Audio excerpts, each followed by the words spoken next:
Hello everyone, welcome to the new video from study buzz और मैं हूं अनुभव गुप्ता। तो यार, अगर आप एक कैट या एमबीए एग्जाम के एस्पिरेंट हो तो आज की वीडियो आपके लिए बहुत ज्यादा इंपॉर्टेंट होने वाली है।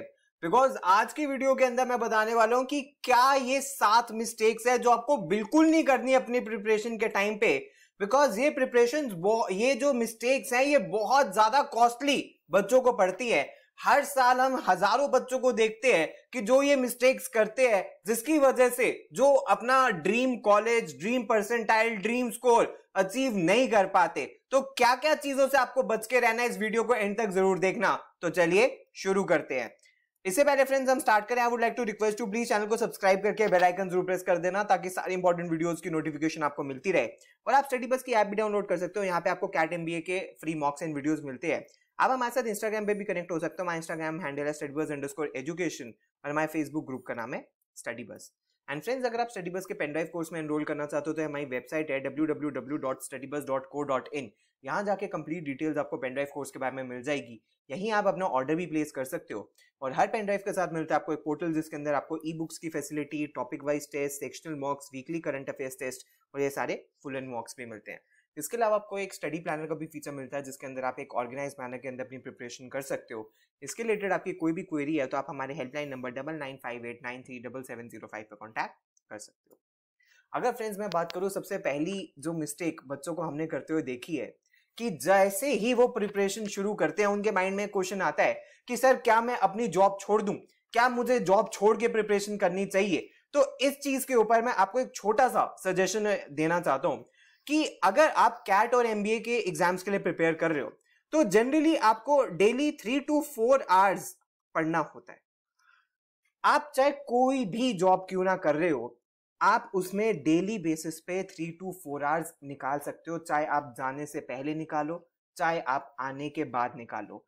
इट इज नॉट एडवाइजेबल कि जब आपकी प्रिपरेशन शुरू हो रही है तभी आप अपनी जॉब छोड़ दो।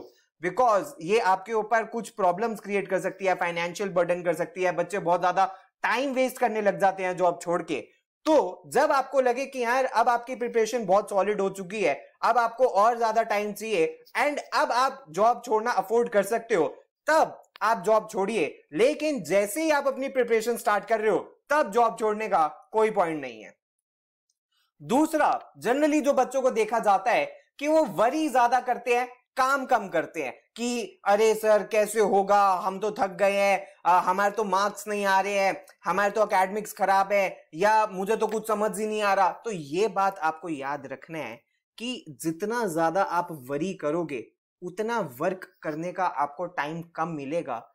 जितना ज्यादा आप वर्क करोगे उतना वरी करने की अपॉर्चुनिटी आपको कम मिलेगी। सो आपको फोकस ये करना है कि आपको वरी करना है या आपको वर्क करना है। वर्क का मतलब सिंसियरली हार्ड वर्क करना है। तो ये बात आपको ध्यान में रखनी है कि यार वरी करने से आपके टारगेट्स अचीव नहीं होंगे, वो सिर्फ और सिर्फ हार्ड वर्क करने से अचीव हो सकते हैं, जिसको आपको डेली बेसिस के ऊपर अपने आप को करना ही करना है। जो आपके टारगेट्स है वो आपको अचीव करने ही करने हैं। नेक्स्ट चीज जो बच्चे बहुत ज्यादा फंस जाते हैं वो है हर चीज, हर क्वेश्चन के अंदर शॉर्टकट ढूंढने लग जाते हैं, हर टॉपिक के अंदर शॉर्टकट ढूंढने लग जाते हैं।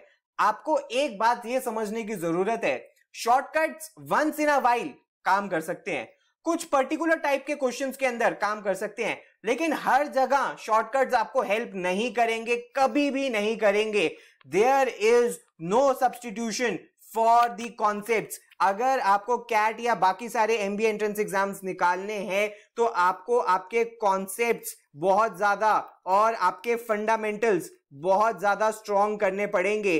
और ये सिर्फ और सिर्फ शॉर्टकट से नहीं हो सकते। तो आपको शॉर्टकट ट्रैप में नहीं फंसना, आपको हमेशा कॉन्सेप्ट्स को और फंडामेंटल्स को स्ट्रॉन्ग करने के ऊपर फोकस करना है। वंस इन अ वाइल जहां पे शॉर्टकट लग सके वहां लगाना है, हर चीज में शॉर्टकट नहीं ढूंढना। उसके बाद एक जो चीज बच्चे बहुत ज्यादा गलती कर देते हैं कि टाइम नहीं डिवोट करते हर एक टॉपिक को। कुछ टॉपिक्स के ऊपर कुछ ज्यादा ही टाइम डिवोट कर देते हैं और कुछ टॉपिक्स के ऊपर बिल्कुल ही टाइम डिवोट नहीं करते। फॉर एग्जाम्पल, मान लीजिए किसी बच्चे को क्वांट बहुत अच्छा लगता है या अरिथमेटिक बहुत अच्छा लगता है, तो वो टाइम, स्पीड एंड डिस्टेंस के ऊपर तो बहुत ज्यादा टाइम स्पेंड कर देगा, लेकिन अगर बाकी सब्जेक्ट्स के बारे में बात करी जाए, LRDI के ऊपर या वर्बल के अंदर RCs के ऊपर इतना टाइम स्पेंड नहीं करेगा। टाइम, स्पीड एंड डिस्टेंस के तो 200 क्वेश्चंस कर दिए, RC 5 भी सॉल्व नहीं करे, तो ऐसा नहीं होगा। आपको सारे टॉपिक्स जो भी आपके एंट्रेंस एग्जाम में एज पर सिलेबस आने वाले हैं उन सब के ऊपर टाइम डिवोट करना है। अगर आप किसी पर्टिकुलर सेक्शन या किसी पर्टिकुलर टॉपिक को अगर आप स्टेप मदरली ट्रीटमेंट दोगे तो वो आपके लिए बाद में प्रॉब्लम हो जाएगा। हाँ, कुछ टॉपिक्स ऐसे हो सकते हैं जहां पे आपके जो वीक पॉइंट्स है उनके ऊपर आप थोड़ा सा कम फोकस करो, लेकिन ऐसा नहीं है कि कुछ टॉपिक्स पे इतना फोकस कर दो कि बाकी पे करने का टाइम ही ना मिले। तो आपको एक ऑर्गेनाइज मैनर के अंदर, एक बहुत ही प्लान्ड मैनर के अंदर सारे के सारे टॉपिक्स के ऊपर टाइम डिवोट करना है, लिमिटेड टॉपिक्स के ऊपर टाइम डिवोट नहीं करना। उसके बाद जो हर बच्चा जब स्टार्ट करता है अपनी प्रिपरेशन, वो हाईली मोटिवेटेड होता है कि सर इस साल 99.9 परसेंटाइल मेरी आने वाली है, मैं ABC या FMS जाने वाला हूं। लेकिन विद इन फ्यू वीक्स जैसे जैसे पढ़ाई का प्रेशर और बर्डन बढ़ने लगता है वो डिमोटिवेट होना शुरू हो जाता है। तो इस चीज से आपको नहीं फंसना है। इसके अंदर आपको अपनी मोटिवेशन फ्रीक्वेंटली लूज नहीं करनी। जितनी फ्रीक्वेंटली आप अपनी मोटिवेशन लूज करोगे उतना आप अपने गोल से दूर होते चले जाओगे। तो आपको आपके गोल्स के ऊपर फोकस करना है, एक right set of attitude maintain करके रखना है कि हाँ यार मुझे मेहनत करनी है, तभी आपका जो आइडिया था आपकी सक्सेस अचीव करने का वो आपको इंप्लीमेंट हो पाएगा। आपकी परफॉर्मेंस कंसिस्टेंटली इंप्रूव तभी होगी जब आप मोटिवेटेड मैनर के अंदर मेहनत करते रहोगे। अगर आप बार बार कोई भी टेस्ट देके कोई भी टॉपिक पढ़ के डिमोटिवेटेड हो जाओगे तो आपका जो गोल है, जो आपका एग्जाम है, फिर शायद इतनी अच्छी परफॉर्मेंस ना आए। उसके बाद एक जो बहुत ही बड़ी मिस्टेक कर देते हैं बच्चे कि जो रिवीजन है वो सब कुछ लास्ट मंथ या लास्ट 2 वीक्स के लिए छोड़ देते हैं। ऐसा बिल्कुल भी नहीं करना।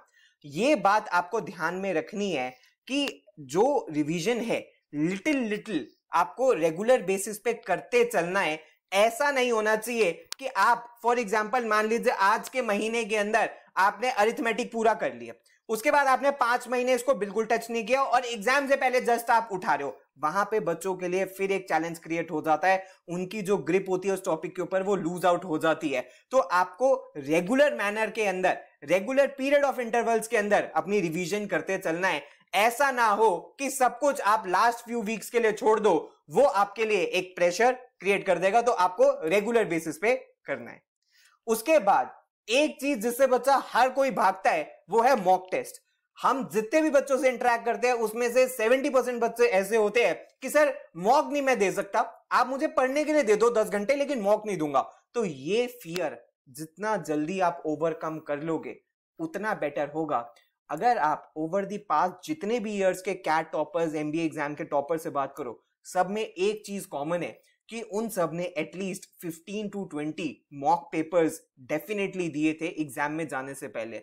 मॉक टेस्ट इज नथिंग, आपकी परफॉर्मेंस का एनालिसिस और रिपोर्ट कार्ड है और इससे दूर नहीं भागना। अगर आप मॉक टेस्ट से दूर भागोगे तो आप अपने गोल से दूर भाग रहे हो। इस फियर को जितनी जल्दी आप अपने दिमाग से निकाल दोगे उतना ही ज्यादा बेटर आपकी परफॉर्मेंस आपके एग्जाम्स के अंदर होती चली जाएगी। तो फ्रेंड्स ये थी कुछ बहुत इंपॉर्टेंट टिप्स जो कि आपको अपनी प्रिपरेशन के अंदर अपने माइंड में रखनी है। प्लीज अगर वीडियो पसंद आई हो तो लाइक जरूर करना। आप हमारे साथ इंस्टाग्राम पे जरूर कनेक्ट हो सकते हो। हमारा इंस्टाग्राम हैंडल है studybuzz_education। अगर आपको पेनड्राइव कोर्स या लाइव बैच में एनरोल करना है तो हमारी वेबसाइट है www.studybuzz.co.in। और अगर आपकी कोई भी क्वेरी है तो आप हमें व्हाट्सएप या ईमेल भी कर सकते हो। So thanks a lot friends, all the best, God bless you.